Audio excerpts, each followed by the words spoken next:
it's so good to see you. Wow, fantastic. Oh, it's a real surprise that you managed to make it. I know. Okay, so we're just kind of going to zero in and just try and hear from each one as to how how was it for you being part of the oratorio. Let's kind of stop with that question and not go on to the next part, and let's hear from everyone. So I'm going to go. I'll start then with Rachel, and share with us how was that for you? You know, the whole. It was obviously an amazing experience in so many ways, and educational as well. And it's one of the, I think, most memorable parts of my childhood, actually, is being a part of Oratorio Terezin.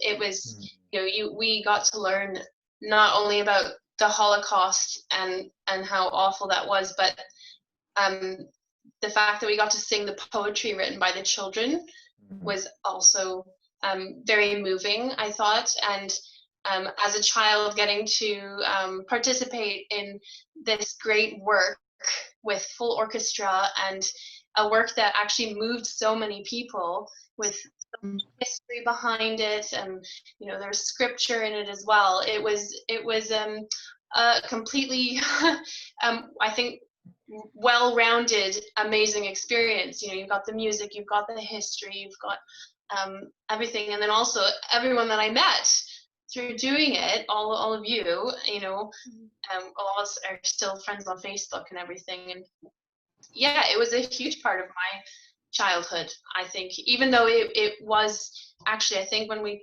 premiered it and then went to Europe, that was all within the space of 1 year. You know what? I was looking at that just yesterday because I was just sharing with people about the whole thing. You know, we arranged that European tour in 3 months.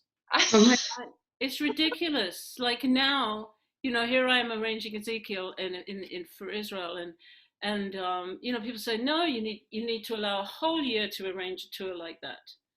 Like, no, 3 months. 3 months did it in. Power of logistics. All like fell together so quickly. Incredible. Yeah, they were really bang after the other, right? Yeah, they were, and also the music itself was so memorable. I still sing parts of it all the time, actually. Or when I think of it, I have it memorized, I think, because we really learned it and love to sing it too. Yeah. And I remember you guys singing it in the bus.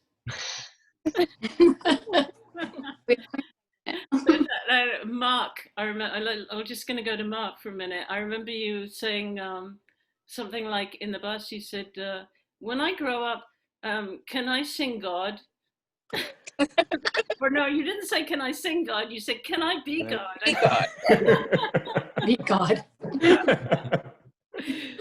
Now's your you're great. Yeah. So Mark, tell us a little bit how that whole experience was for you. I mean, yeah, it was a totally amazing experience and like really changed my life. I mean, there was so much beauty in it, beauty in the music, beauty in the people that we got to meet and the places that we got to see, but also like at the same time, kind of opened my eyes to how horrible things can be sometimes. But even within that, like learning about the Holocaust and stuff, like that was stuff that I'd never really known too much about before. And like even now I meet people that don't really have an understanding of it. And so just, yeah, the horrors of that, but within that, like still finding beauty. Yeah, interesting. Yeah, that came up the other day. How can I was talking to somebody and they were just sharing they've been talking to someone and well, how can you find beauty in that? But the children, in their poems, it comes across, doesn't it? That they, I always love that line in that. There's that one song in, Terezin is full of beauty, and then what is it? Death after all claims everyone.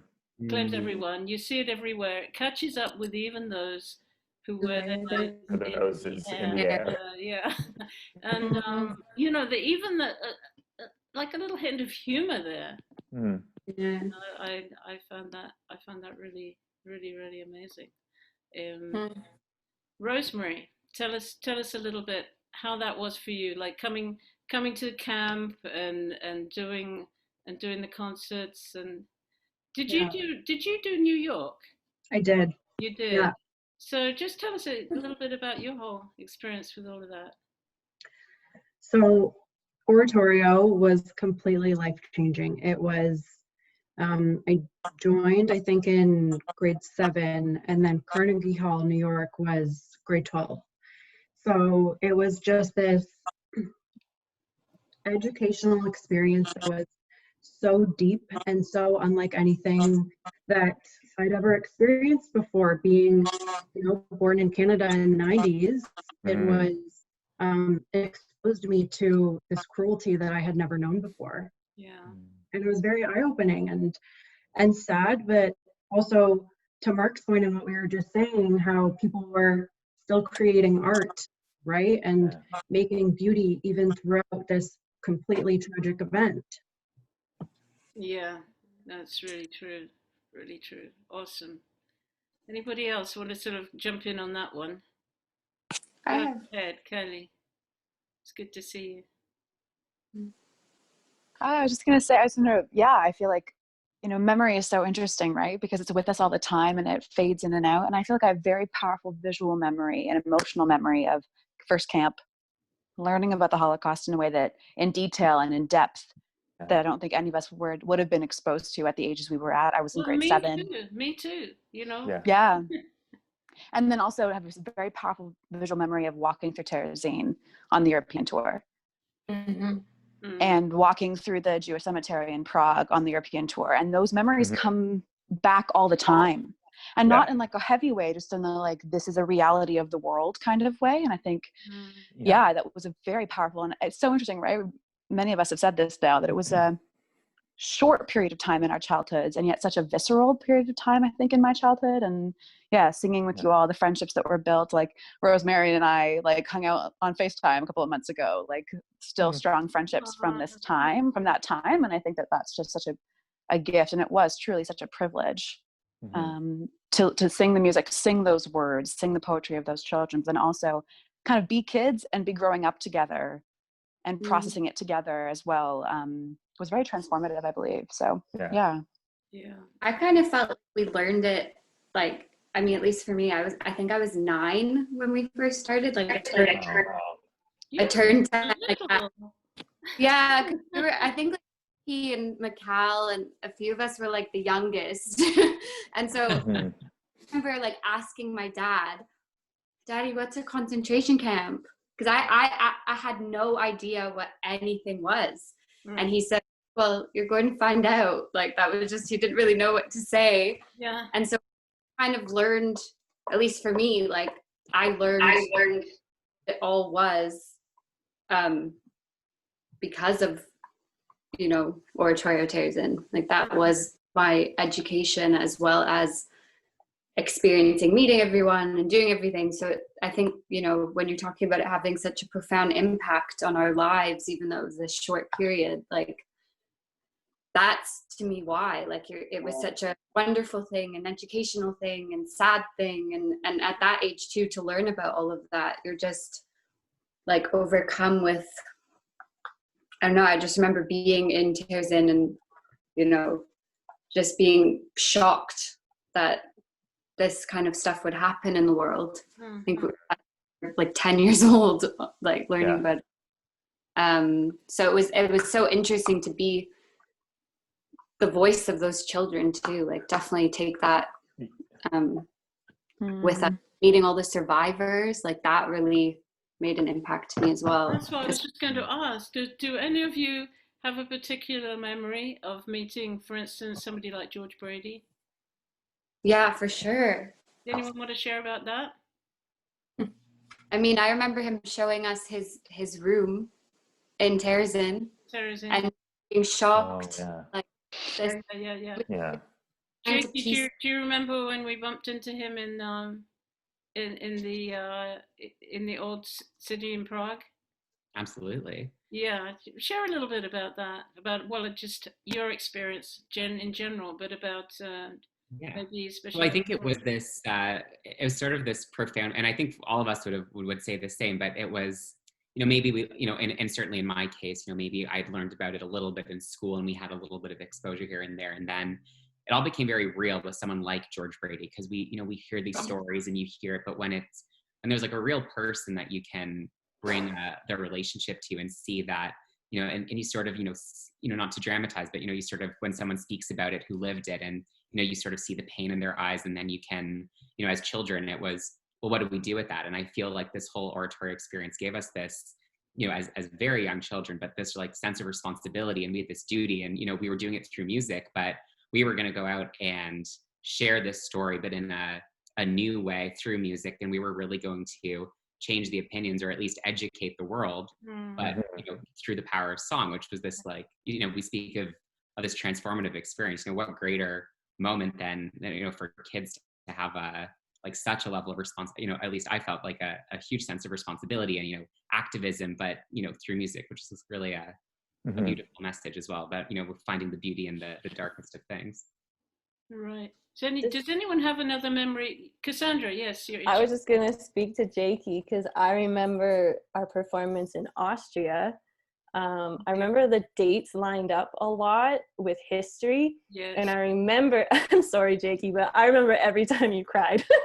I just have like these visual memories of it, because Hasn't changed. In my mind, like, we were close on the trip, and I remember you being very upset the night you had to sing the solo in Austria. And I remember saying to you, because I was one of the older ones where are you? Where's Theresa? There you are. Because we were like 16. So I remember just telling Jakie, like, yeah, but like you are speaking for these children who didn't get to, and like, how powerful is this moment for you and your family and everything. And yeah, it was just such an incredible experience. The thing I remember most about George was when he was in Toronto with us. Didn't he come to a rehearsal? Yeah. That's what I have a visual memory of, and just sitting in my chair as he just pulled up his sleeve to show the number on his arm. And I just remember like crying the whole car ride home, because I was just like, it's too recent that these things happened, and yeah. And for you, Jakie, as a Jewish person, like doing that, and you very much, I mean, Cassandra, you were talking about the dates and how dates were lining up, and that concert in Vienna, it was on that same date, I think 65 years earlier, that or maybe it was 60, I can't quite remember, but that was the date of Anschluss, when the Nazis marched into Austria. So I mean, then we saw it line up again in Prague, and I was sort of looking at the whole thing, and in Brno, you remember that in Brno. Okay, I'm going to ask you this, Jakie, again. Do you remember we were in that huge, great church, and we had just sung How Long? It was freezing. It was so cold. We did the song when it's how long, and it goes on, and it's like really, really strong, built to this climax, and we came to the end, and then it was your turn to sing the Butterfly right after that. Do you remember what happened at the end of that big piece? Anybody? I have such a specific memory, but it's not that one. I just remember Erica knows. That was my memorable moment for this. That's my memorable moment. It blew me away. It was at all the church bells in the church, and I think in surrounding areas went off. They just kept going off and off and off for about, I think it felt like about 4 minutes, or it felt like 4 minutes or 5 minutes that they just kept going. And it was sort of we didn't even know why they were, but it was just so at the end of the scripture that had been highlighting was all about, well, how, why are you keeping silent? Why are you, how long do we have to wait? And, and it's the same movement, right? That has a mighty is it a mighty fortress? Yeah, it's that whole contrast of. And finally it was like that things were loosed, and that just blew me away. And then there was this silence. And I know it was really annoying for the performers, but for us in the audience, it was, I didn't know what to do because there's little Jakie was standing there waiting to sing his solo, and these bells are ringing. There was no way we could start, and so and after we just finished that piece, and it was just like it was being, as you said, it was being highlighted. Is the church was silent. I'm not saying every Christian was silent. I'm just saying that the church as a whole, and especially in Europe, the state church, very much, it didn't say, it didn't speak up. Let's just make sure we hear. I want to hear from each one of the kids. Kids, I'm sorry. I can't help it. I can't help it. You wonderful people. And you do look the same, so what can I do about it? So Emily, we've not heard from you, and Teresa as well. Who else haven't we heard from? And then I want to hear from Huw and Teresa as well. But so Emily, tell us a little bit about your memories or how it impacted you. Gosh, I guess I have to owe everything to Mark, because I wouldn't have had the guts to audition in the first place if he hadn't dragged me there. Wow. But the experience was, I mean, I'm sure everyone's talked about it enough. I honestly have trouble putting words to it. Personally, maybe because I didn't have many living relatives from the Jewish side of my family. And the fact that my grandfather was in Auschwitz and was a survivor, but had since passed away, so I couldn't go to him for stories or advice. But funnily enough, I just bought a DVD of his interview. Spielberg had done a bunch of interviews of survivors, so I'm going through that video very slowly because it's very emotional. But I'm starting to fill in the blanks, which is really cool. But yeah, it was basically just sort of, it helped me discover who I was, where I came from, the hardships, the resiliency of the human spirit.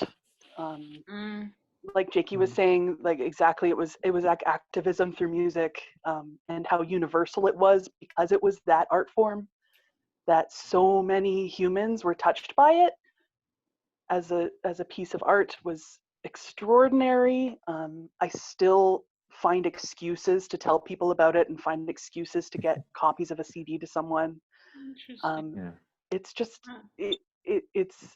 it's definitely a huge part of who I am as a human, and I crave it a lot. I crave that form of art. I never had that experience again, just being like as a unit with an orchestra and so many people coming together to make something happen so many times in so many different places. So it's such a unique life experience that you just can't just forget about any of it. But apparently I forgot about those church bells. That's pretty interesting. I think maybe it really impacted me because it was like I had to make a decision, basically to say, are we going to keep going, or are we going to wait till they stop? And then they didn't stop, and so it was that whole thing, and it's amazing. And I remember thinking also about that church before we did the performance. I think I remember saying to you all that this is probably the first time that a shofar has been blown in this church. So that was really special too. Teresa, Mon, can we hear from you? Like you're probably the one I've seen most recently because we would often find us doing concerts together. So talk a little bit about that. You've gone on to be a singer and as well. Yeah, I was working primarily as a singer until COVID times, and now I'm also a trained elementary school teacher, so I've gone back to that. I'm teaching senior kindergarten half-time these days. But still doing some singing. I was just recording a video before this, which is why I'm, wearing lipstick. I don't normally sit at home with lipstick on, but I have a lot of vivid memories from singing Oratorio Terezin, both in Toronto and on that tour, and a lot of them have already been mentioned. They clearly stand out for other people. Like Kaili mentioned the old Jewish cemetery in Prague, and actually visiting Terezin, and I have really vivid memories of both of those visits, especially the old cemetery. I was just fascinated by that place. It was so peaceful, like it was right in the middle of the city. But I remember walking through it and just there was this sense of peace, which has stuck with me. And like my sister said earlier, I still occasionally have strains of the music float through my head if I encounter a piece of scripture that is in the music. I'll still hear the notes will come to my mind.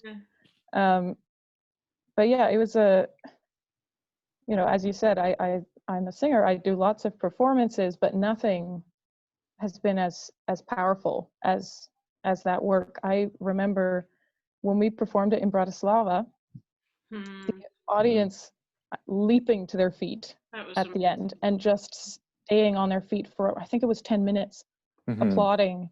And it was just like, they were so moved. And every time we performed it, I felt that I was also moved. It never got old, no matter how many performances we did on that trip.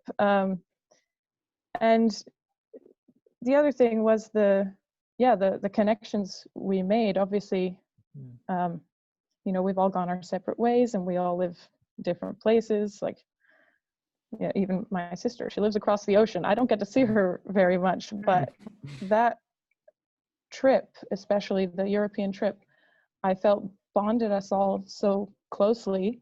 And even, with my sister, before that trip, I felt like we probably fought sometimes, as siblings do.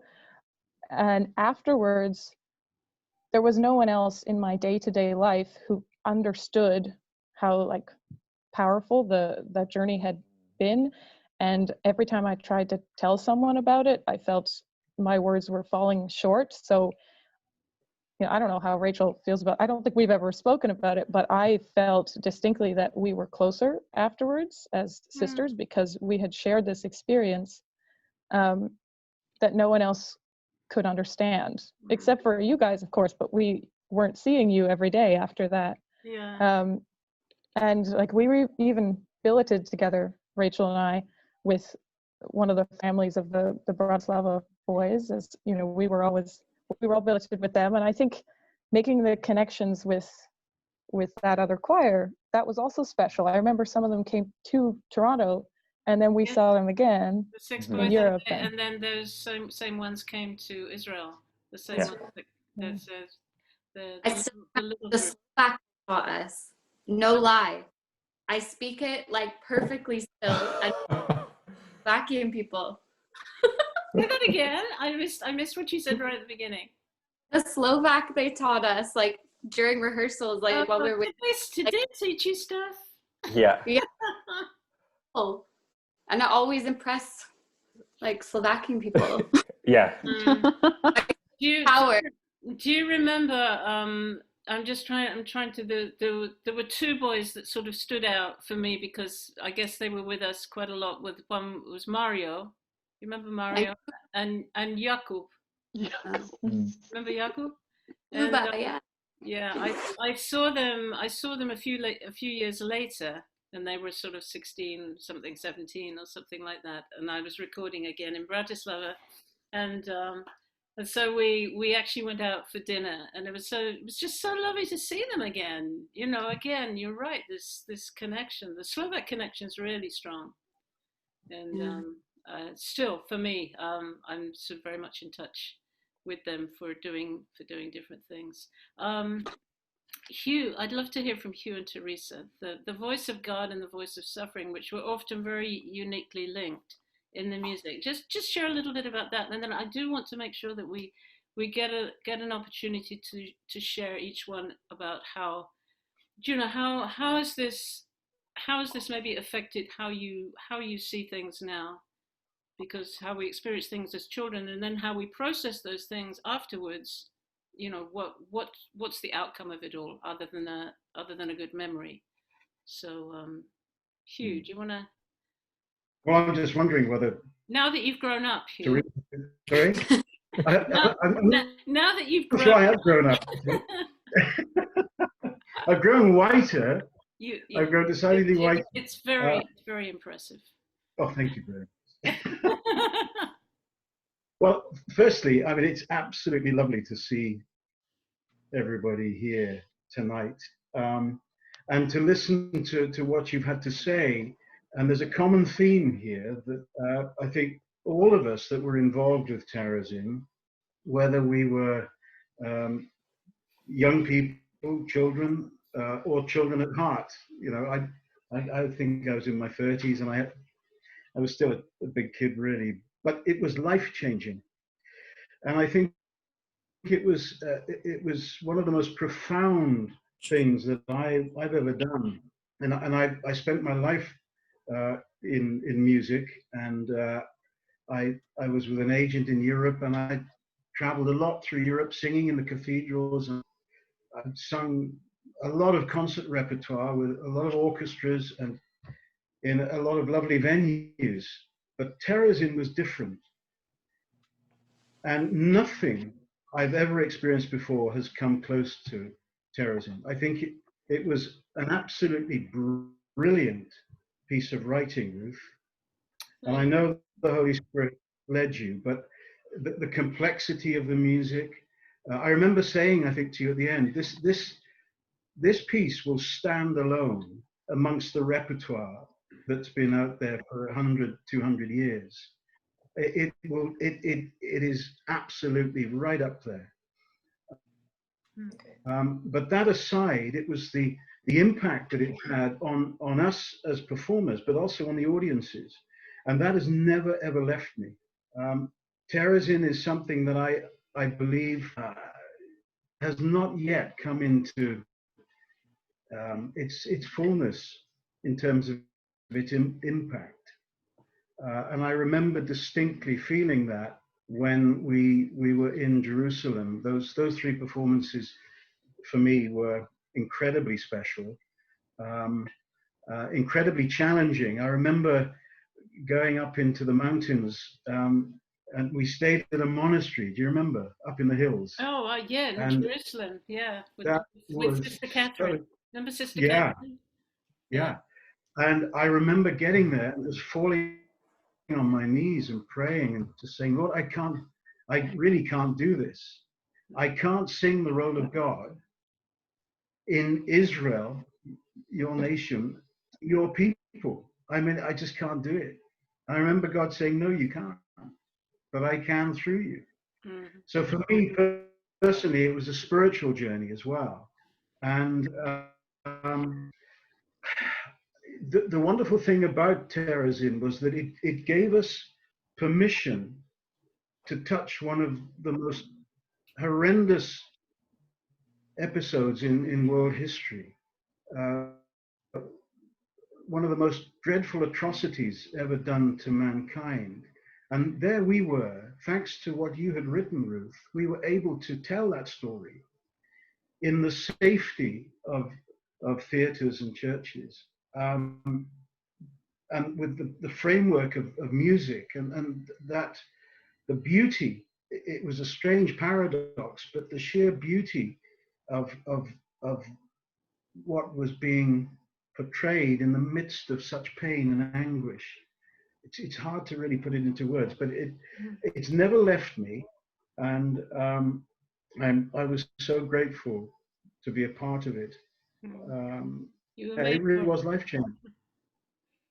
You were made for that, Huw. Very much. Yeah.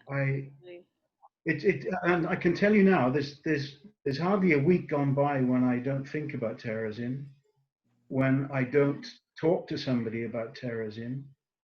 I believe that it's a work that's going to be used powerfully in this increasingly dark world, Ruth, where, as you mentioned at the beginning, the rise of anti-Semitism now, particularly across Europe. I think Terezin is such a powerful medium to communicate to people the reality and the truth of what happened back in 39, 45. It's interesting because I told you about this other piece that I've written called Ezekiel Out of Exile, and how I ended up creating a film to go with it. Mm-hmm. And I think I maybe sent you guys the link to the thing on YouTube, which is something I did for the oratorio, but right after I finished in it, I did it on PowerPoint. It's very basic. It's mostly in black and white. It's, nothing. But I've been really seriously wondering whether I need to do the same thing for Oratorio Terezin, to actually create a really good quality film with the text, with images that are moving, and that can help just to bring it to life. Because obviously to perform it, it's great, but it's big forces and it takes a lot. You've got to bring not just one choir, but you've got to bring like a children's choir, and the children's choir has such a major role, and you were all very much part of that, and you lived it, and it wasn't just a few rehearsals and then boom, we're in the concert. I mean, I remember those rehearsals with Terry and then with Erica, when you didn't just kind of, okay, now we know it, that's fine. It wasn't like that. And that's Teresa Gomez, tell us a little bit, just the whole experience. I mean, you were amazing. I can still see you just sort of soaring up high on those high notes, and just in a ball gown. Let's never.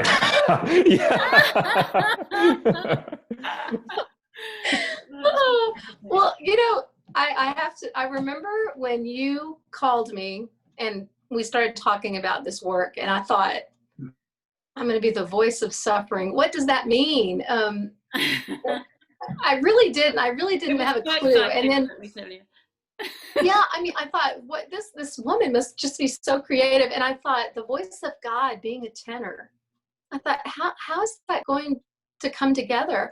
And for me, Huw's role, I mean, him singing the voice of God in that beautiful tenor voice that just poured out grace, on the listeners. That was the words that he sang were always the words that just covered me. And then, of course, coming out of something that was just so horrible, for me to be able to wail, W-A-I-L, just to that emotion. My part was all emotion. And I'd never been able to do something like that. I mean, most of the time the soprano just gets to sing these sweet little parts. And so I mean, that I agree with everyone. This work touched me more than any work I've done in my career. And my husband, it was so funny, I didn't tell him we were going to be doing this today because I didn't think I'd get to, but since it snowed, here I am. My husband, we were at a dinner party last night, and somebody found me singing a Christmas piece with the Dallas Symphony, and Paul said, yes, that's good. But he said, there's nothing like the experience with Oratorio Terezin. And that's coming from somebody who doesn't really know music, but he knows what's powerful in music. And I think that work, it just touches everybody. And I pray, I really would love for that work to get out more and more. Yeah. Because it is so powerful, Ruth. Amazing. And I know I speak for all of us that we're just so grateful, that you were inspired to do it. Yeah. Wow. It's amazing you could write all of that as well. Like, I think of it now, like I didn't appreciate it so much at the time. I'm like, wow. It surprises me too. No, seriously, I mean, you've probably heard me say it, but when I first really sensed that God was giving me this to do, and then I started into it, and then there were times when I just kind of went, I can't do this, and then when it got really hard, I'd say, but I didn't train to be a composer, I trained to be a violinist, and I could just kind of almost see him smiling at me saying, perfect. I mean, it was like, you know enough to know what to do, but you don't think you can do it. That's the perfect, I think that's the, what's the word? That's the qualification for doing anything, really, when you feel that you've been called to do it. So it's really great. Okay, I want to hear from you now. So how are we on? How many years on are we? 2007 in Israel, let's say. So it's 13 years later. Oh, 2007, sorry, in 2005 was Israel. In New York, yeah. So 2005 in Israel. 15 years. I know. Mark, you feeling old. Hey, I was the oldest kid in Israel. I feel the oldest. So you know, share just a little bit, just as you feel like, just jump in. How it's a good memory, but would you say that there are things that have impacted your lives that have affected sometimes a decision you've made now, or an attitude that you have, or something that you really would want to communicate to other people? Like, just talk a bit about that. Anybody? You know, when we were using the word transformative, I don't think we were using it as like a fancy piece of English. Like when I think about it now, so I didn't pursue the arts. I pursued a career in commerce, and you know, I work at a big 4 firm, and you know, in professional services.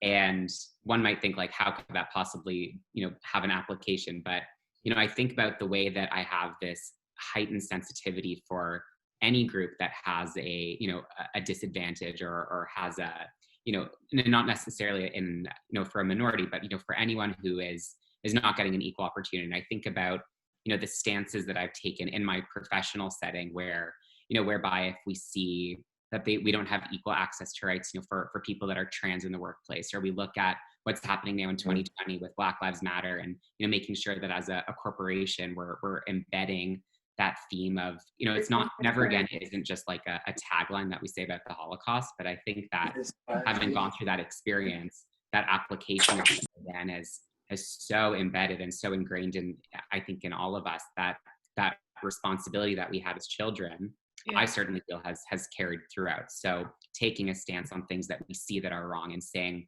I'm not okay with this, and, you know, applying that into our day-to-day lives in terms of, you know, be it through, you know, activism or you know, writing policy from, you know, that I've been doing. It's I think they're absolutely hand in hand, and I don't know that I would have had the confidence or the awareness, or frankly that I would, you know, probably wouldn't even have been on my radar, because it's so easy to be blind to things that don't always affect you.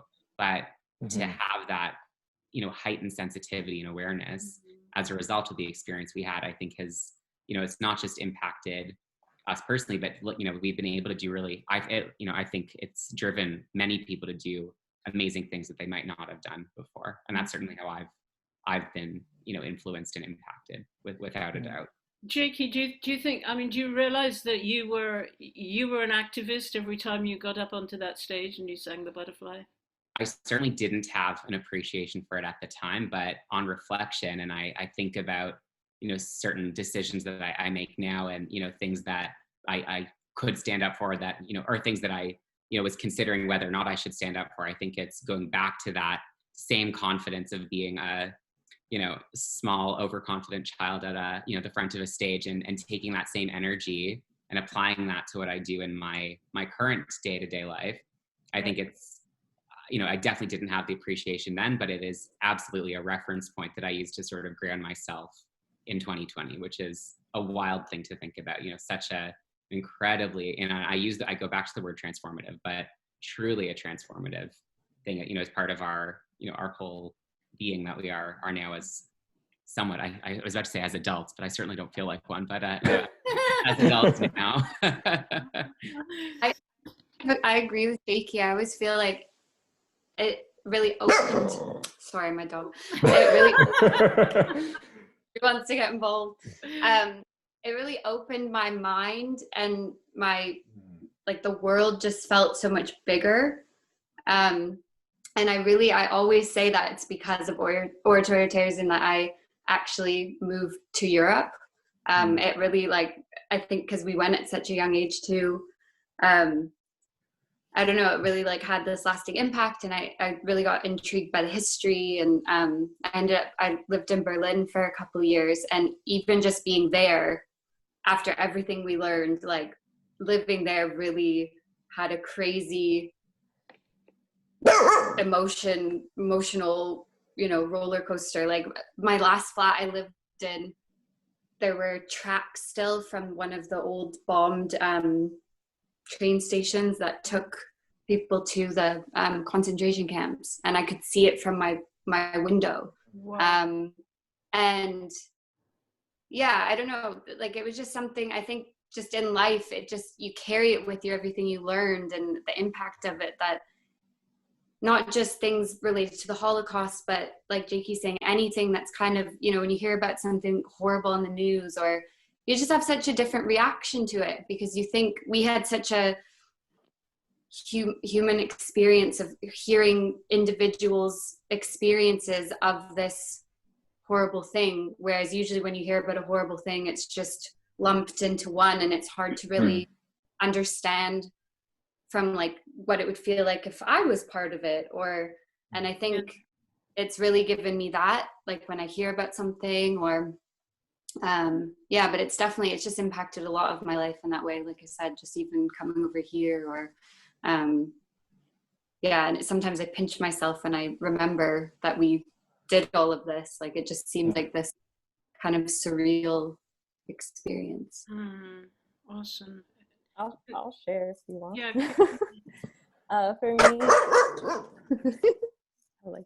For me, I don't know if you guys remember, but I still have my journal. I wrote down every day. Like this thing is packed, and it still has like the postcards and like the flyer from it's Israel. All ripped and everything, because it's been in here for years. But for me, I don't know, I was like 16, so I was going through a lot as a teenager, since we don't make good decisions as teenagers. And I can circle back and like see from my life in the past 30 some odd years, that moment doing the oratorio like greatly impacted my view of God. And I thank you for that. Because so much of the things I've read, like I read Elie Wiesel's book recently, because I was just, I read a lot about World War II. I think that's probably because of the oratorio. But you really taught me, and this work taught me, that God is never silent, and he's never without, there's never without hope in whatever you're going through. Like I wrote down all my favorite lines from the poems and all my favorite scriptures, and they always circle back to hope and love. And so I found that the greatest impact the oratorio had on me was that it shaped for me who God is, what the image of God my brain and my heart believe he is to be. And lo and behold, I ended up in ministry. So that, like, I married my high school sweetheart, and he's a pastor, and so we do ministry together. And I always think about the night, besides all the songs that are always running through our heads, I think about the night we drove into Prague. It was late at night, and I was crying as usual on the bus. And Pam was there. Do you guys remember Pam? I love Pam. Oh, she basically like cradled me in her lap and told me, like, don't you know that you shouldn't be, because I was feeling embarrassed. And she said, you don't need to be embarrassed or ashamed of your tears, because God knows every tear you'll cry. Oh, I'm going to cry now. And, and it reminds me, because every time I start crying, I hear, you have kept count of my tossing, but your tears in your bottle. And like, I have all these scriptures highlighted in my Bible that are directly like, oh wait, that was just from the oratorio. But it changed everything for me. It made me understand and not be so afraid. Like, terrible things happen, and we can still find the beauty and find the hope and find the love. And it's all about those relationships we build. Like, I'm not on Facebook, but I still have such a kindred love for all of you. I think about Jakie and I on the Jordan River on that kayaking boat, and Emily too. I remember we got like caught in a bush. We were like, how do we get out of here? And yeah, there's just yeah, for me, like Israel had life-changing, life-lasting memories that I'm sure I'll never be able to forget, even if I get Alzheimer's. It's interesting how you it's very interesting how you've experienced it, because I would say that the process of writing the piece for me changed my view of God. It made God became much bigger, and it wasn't all about me. You know, I mean, we tend when we so often we might read, if you read if you do read a Bible, but you might read something and you relate it always to yourself. You know, how does this affect? What does this say about me? What does this say? And so there's a lot of that happens, and all of a sudden you see, wow, God clearly had a much bigger plan than just me, and so when you see the big plan, then He automatically becomes bigger. And so that's really interesting that you've experienced that, Cassandra. It's awesome. What about anybody else in terms of now? What's anybody, not just Erica, Teresa, Huw as well? To build on something that Teresa said earlier, she said that it never got old. Like the music just never got old. And I found that the more we learned, the more we saw, the more we understood, the more meaning some of the poems and the scriptures had. And that carries through to today. You know, as we even continue to grow as human beings, you're still taking things away, new things away that you didn't understand before. And you know, the music I found hit all of us at different times. You know, we'd all be singing these things in practice for, you know, months and months and months, and then all of a sudden one day you're bawling your eyes out because you finally understand what it means. And it's so overwhelming. And you know, it still rings true today. It's awesome. I agree. Can I share something? Yes, go ahead. Sorry. We will wrap this up in 5 minutes. Okay, just so you all, if you're feeling you've got to be somewhere or something, I don't want to say goodbye, but I get it. I think, you know, since my accident, I can't remember things. Who's the young lady that who was married and in ministry? Just spoken. That's Cassandra. Cassandra, thank you for what you shared. So I just wanted to say this, that I had a very similar experience, that I'd been a Christian for many years. And it wasn't until Terezin that I actually found a vehicle to express my love for Israel and for the Jewish people. And that love was birthed out of my conversion, if you like, to Christianity. And I never really understood it. But well, there's one thing I'll never forget, and that was at Toronto, the premiere in Toronto. And Jakie, it was when I met your dad outside the dressing room. And it's just so powerful, because I had waited for such a long time to be able to express my love for Israel and my love for my Jewish brothers and sisters. And Jakie, it was your dad that was the first person I was able to really connect with at such a deep level. And it was through Terezin. It was through what Ruth had written. And I hugged him. And he said, "Thank you so much for what you've done tonight." He said, "I've never felt such love." And as I embraced your father, Jakie, it was a profound experience that you had a Jew and a Gentile coming together. But it was love.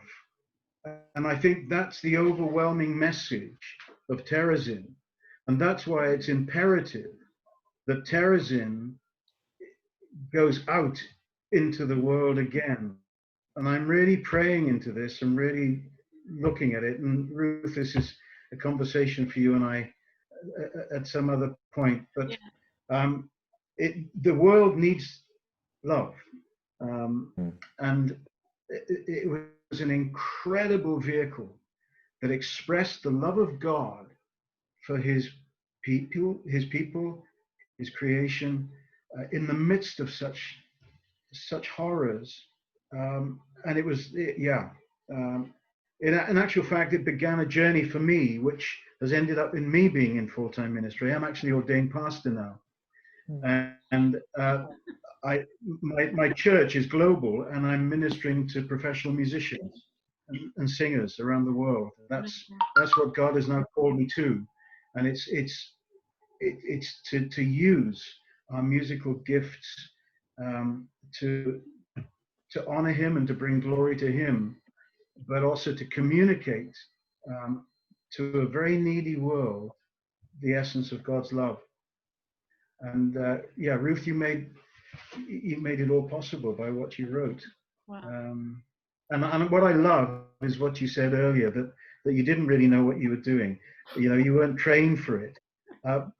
And that for me is the hallmark. That's it's that scripture, isn't it, where Paul says, "My grace," or the Lord says, "My grace is sufficient for you, for my power is perfected in your weakness." And I think what we saw, your humility in tackling this incredible task that God gave you, was that you were willing, and in your willingness and your humility, God was able to work in and through you to produce something which is world class. Well, thank you. And Huw, just let us know before, if there's anything else anybody wants to say it. But I'm going to just ask Huw, just tell us a little bit about your vision for bringing the oratorio to beyond, like to Russia. And well, it all goes back to 1985, and I was quite a young Christian, but God gave me a vision. It was my very first job abroad as a professional singer, and it was in the Outer Oper in Frankfurt. And God gave me a very powerful vision, and I saw and heard a sound in this vision. I won't go into it; it'll take too long. But that was burned into my heart at that point, and has never left me. And the significance of where that vision was given me, it was the Outer Frankfurt during the late 30s and 40s was run by a Jewish team, if you like, and the intendant of the opera house was a Jew. He lost his life, and all his staff lost their lives in the camp. The man that was conducting that performance that night was Sir George Sholti, and Sir George lost all his family in the camps. And I didn't realize this until just a few years ago. But in that vision, God showed me that there would be a time in the future when great darkness would be over Europe and over the world, and that he would gather together musicians and singers who loved him, who wanted to be the light and the salt and the light in the darkness, which is what Scripture calls us to do, to reflect his love and his light in a dark world. So he told me that this time would be happening at some point, and I didn't know when, but we're here. This time has arrived. mm-hmm. And this is why I believe with all my heart that it's no accident that Ruth contacted us just to bring us together, to talk like this, and to share how, this incredible work has impacted us personally. Because if it's impacted us personally, then as we witnessed collectively what happened back in 2005, 2006, 2007, it also impacted many, many thousands of people who attended those concerts. And that's another thing I will never forget, the impact of that music on the hearts and lives of people. And so there has never been a more poignant time for Terezin to be heard and I believe that this is the beginning of something. I don't quite know how it's going to unfold, but I am incredibly excited about the potential of reaching many, many nations through this work.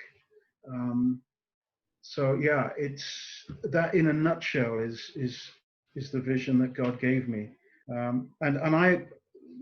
The miracle for me, if I can just very briefly finish this, I had a near-death experience just over a year ago. I was electrocuted for 20 seconds on the mains. I shouldn't have survived.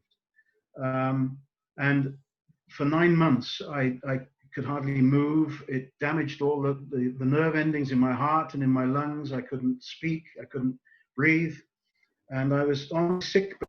And a friend of mine who is the senior US Army chaplain over the whole of Europe texted me, and he'd heard about my accident and said, Huw, let me know when you're well enough to travel.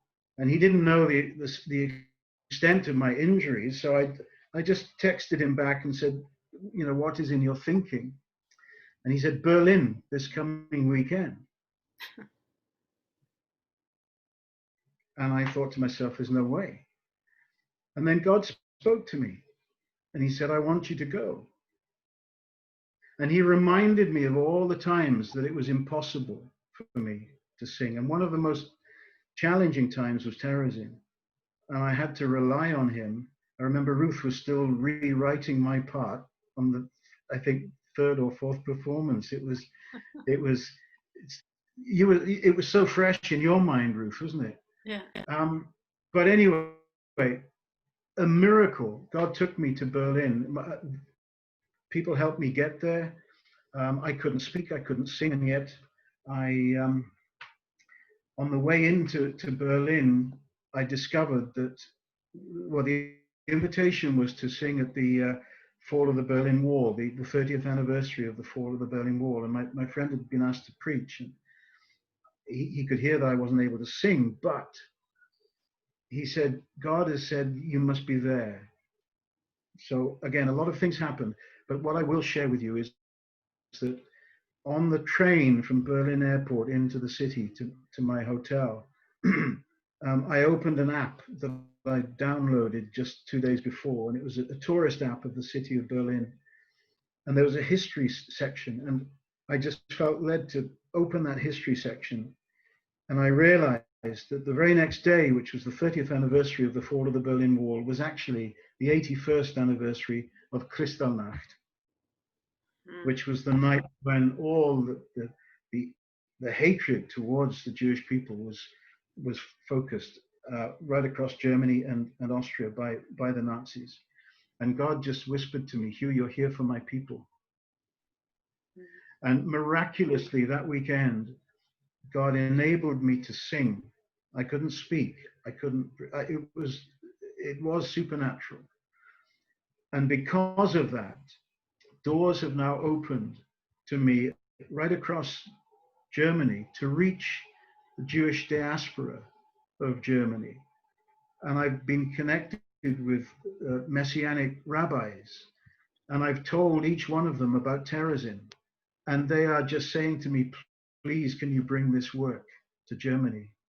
Because there's such anti-Semitism right at the heart of where the Third Reich was just the evil that came out of that city.